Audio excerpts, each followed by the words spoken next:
16 pang personalidad na isinasangkot sa anomalya o manong flood control projects ang pinadaragdag ng Independent Commission for Infrastructure sa Immigration Lookout Bulletin.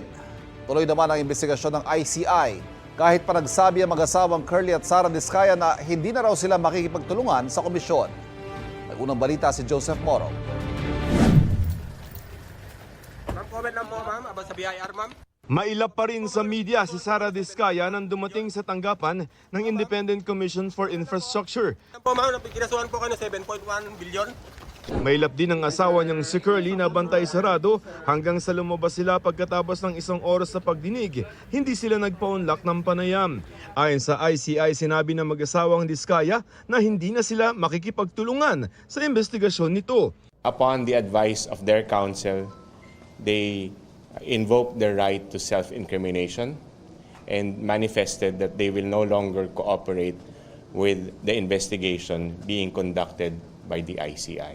Ayon sa abogado ng mga Diskaya, inakala ng mag-asawa na mas malaki ang tsansa nila maging state witness kung makikipagtulungan sa ICI. Pero anila, sinabi raw ni ICI member Rogelio Singson sa isang panayam na sa ngayon ay walang qualified maging state witness.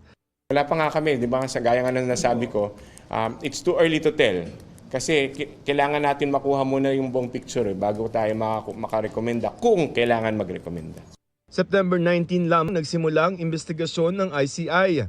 Ayon sa Independent Commission for Infrastructure o ICI, hindi raw makakaapekto sa investigasyon na kanilang ginagawa ang hindi pakikipagtulungan ng mga Diskaya. Nasa 16 na mga resource persons ang naipatatawag ng ICI at nakapagsumite na rin naman daw ng kanilang mga affidavit ang dalawa. Ayon sa Office of the Ombudsman, misguided o mali ang gabay sa mga Diskaya. Pakikipagtulungan sa gobyerno anila ang tanging magagawa ng mag-asawa. Hindi naman nakaharap sa ICI si dating Public Works Undersecretary Roberto Bernardo dahil daw sa sakit.